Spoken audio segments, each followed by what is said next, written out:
तुमच्यासाठी अतिशय आनंदाची बातमी असणार आहे मित्रांनो. पोस्ट ऑफिसची मेगा भरती जवळपास 30,000 पदांची जाहिरात येऊ शकते मित्रांनो. त्याच्याबद्दलची नोटीस प्रसिद्ध झालेली आहे. कधी जाहिरात येणार आहे, किती जागा असणार आहेत, काय पात्रता असते, तुम्हाला 10वीला किती पर्सेंटेज असल्यास अर्ज करायला पाहिजे, ती सर्व माहिती आपण या व्हिडिओमध्ये पाहणार आहोत. त्यासाठी हा व्हिडिओ शेवटपर्यंत पाहत राहा मित्रांनो. कमेंट बॉक्समध्ये कमेंट करून सांगा तुम्हाला 10वीला किती पर्सेंटेज आहेत, जेणेकरून मित्रांनो सर्व विद्यार्थ्यांना समजेल. तर बघा मित्रांनो, महाराष्ट्र स्टेटसाठी वेगळ्या जागा असतात. जसं की पाहू शकता अशा पद्धतीने फायनल मित्रांनो या ठिकाणी अशा वॅकेन्सी निघतात. 2024 बद्दलची मित्रांनो नोटीस आलेली आहे. वॅकेन्सी बद्दलची मागच्या वर्षी मित्रांनो 30,041 जवळपास वॅकेन्सी होत्या. त्यासाठी महाराष्ट्रामध्ये मित्रांनो जवळपास 3,500 प्लस वॅकेन्सी या ठिकाणी निघालेल्या होत्या. प्रत्येक कॅटेगरी वाईज वॅकेन्सी या ठिकाणी तुम्हाला पाहायला भेटतात. तर बघा मित्रांनो, या ठिकाणी ही नोटीस जी आहे या ठिकाणी 25 जूनलाच प्रसिद्ध झालेली आहे.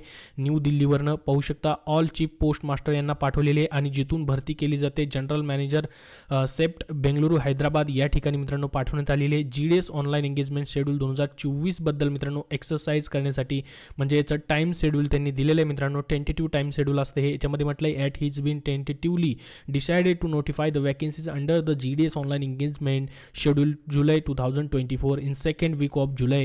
तर पहा जाहिरात कधी येणार आहे तुमची मित्रांनो. आता ही टेंटेटिव्हली आहे, याच्यानुसार आली तर ठीकच आहे, परंतु जाहिरात मात्र जुलै किंवा ऑगस्टमध्ये येऊन जाईल. परंतु त्यांनी काय सांगितलं याच्यामध्ये जुलैच्या सेकंड वीकमध्ये जाहिरात येणार आहे. म्हणजे मित्रांनो 15 ते 16 जुलैपर्यंत तुम्हाला ही जाहिरात पाहायला भेटेल.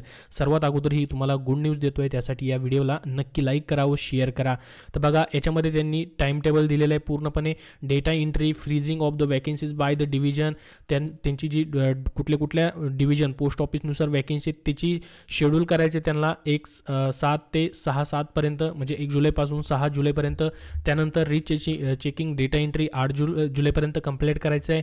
Approval by circle after freezing the data entry by divisions 9 तारखेपासून 10 जुलैपर्यंत. आणि इश्यू ऑफ ऑनलाईन नोटिफिकेशन, तुमची जाहिरात कधी प्रसिद्ध केली जाईल तर 15 जुलै 2024ला प्रसिद्ध केली जाईल. आता तुम्ही म्हणाल की याच डेटला का नाही आली, या डेटला येऊ शकते, परंतु जर 1-2 दिवस मागे पुढे झाले तर पुढे कमी जास्त होऊ शकतं मित्रांनो, कारण की ह्यांचं काम या ठिकाणी हे चालू आहे. यानुसार मित्रांनो हे लेटर जे आहे या ठिकाणी हे पाठवलेलं आहे. पूर्णपणे पाहू शकता जे मेन असिस्टंट डायरेक्टर आहेत जनरल GDSचे, त्यांनी ऑल चीफ मास्टर आणि या ठिकाणी ज्या ठिकाणाहून डेटा एंट्री केली जाते त्या ठिकाणी पाठवलेलं आहे. तर याच्यामध्ये पहा मित्रांनो वॅकेन्सीज कुठून कुठंपर्यंत येणार आहे तुमच्या 1 जुलै 2023 पासून ते 30 जून 2024 पर्यंतच्या सर्व जेवढे पण मित्रांनो ज्यांनी या ठिकाणी रेजिग्नेशन दिलं आहे, ज्यांचं ट्रान्सफर झालं आहे, डिस्चार्ज झालेलं आहे, व्हॉलंटरी डिस्चार्ज त्यांनी केलेलं आहे, टर्मिनेशन कोणाला केलेलं आहे, कोणाला काढून केलं आहे, डिसमिसल केलेलं आहे, अशा जेवढ्या पण रिक्त जाहिराती आहेत, प्रमोशनच्या रिक्त जाहिराती, त्या सर्व मित्रांनो याच्यामध्ये काउंट केल्या जाणार आहेत. 1 जुलै 2023 ते 30 जून 2024 पर्यंतच्या सर्व वॅकेन्सी याच्यामध्ये तुम्हाला आता पाहायला भेटतील. तर त्याच्याबद्दलचं पहा हे परिपत्रक आहे मित्रांनो. तर तुमच्यासाठी ही गुड न्यूज दिलेली आहे मित्रांनो, जी की GDS बद्दलची तुम्ही खूप दिवसापासून कमेंट करत होतात, वाट पाहत होतात. तर 15 जुलैपर्यंत याची जाहिरात तुम्हाला आलेली पाहायला भेटेल. ऑफिशियल वेबसाईट आहे पहा. इथं या ठिकाणी अशा पद्धतीने प्रत्येक स्टेट वाईज तुम्हाला जागा दिसतात. त्या ठिकाणी ऑनलाईन फॉर्म भरायचा असतो. आणि मित्रांनो आता तुम्ही म्हणाल की फॉर्म भरावे की नाही, आम्हाला 10वीला कमी मार्क्स आहेत, तर बघा मित्रांनो अशा पद्धतीने ही जाहिरात येते.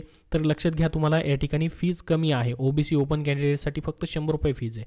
जर तुम्ही महिला कॅन्डिडेट आहात, PWD कॅन्डिडेट आहात, SC ST ex serviceman candidate आहात, तर 0 रुपीज फीज तुम्हाला आहे. कुठलीही फीज नाही, फक्त फॉर्म भरायचा आहे. आणि महत्त्वाचं म्हणजे याची कुठलीही परीक्षा होत नाही. 10वीच्या मार्क्सवरती मित्रांनो तुमचं सिलेक्शन केलं जातं.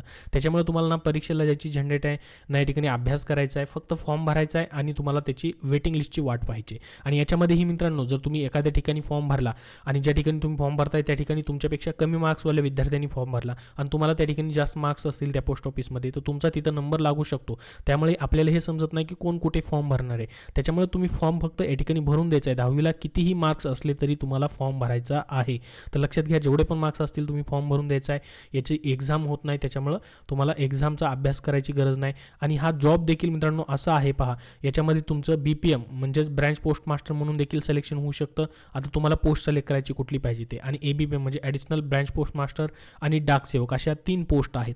तर याचा हा स्लॅब दिलेला आहे पगाराचा पहा, 24,000 ते 29,000 पगार आहे. हा तुम्ही म्हणाल की पगार खूप कमी आहे, कारण की मित्रांनो यांचं काम जे असतं मित्रांनो या ठिकाणी पूर्ण दिवस काम नसतं. या ठिकाणी जवळपास 4 ते 5 तास काम असतं आणि बाकी वेळेमध्ये तुम्ही तुमचा अभ्यास करू शकता किंवा इतर देखील कुठलाही जॉब तुम्ही या ठिकाणी करू शकतात. पूर्ण वेळ या ठिकाणी मित्रांनो हा जॉब तुम्हाला नसतो. या ठिकाणी शिफ्ट वाईज असतो, एकतर संध्याकाळी असेल किंवा दुपारपर्यंतच असेल, अशा पद्धतीने काम असतं.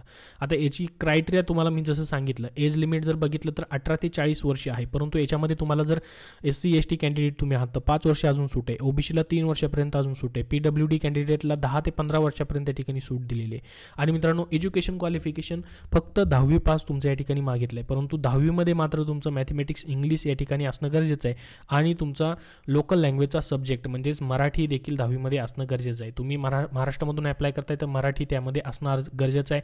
इतर स्टेटमध्ये तुम्हाला अप्लाय करायचं तेथील लोकल लँग्वेज तुमच्या मार्कशीटमध्ये असणं गरजेचं आहे.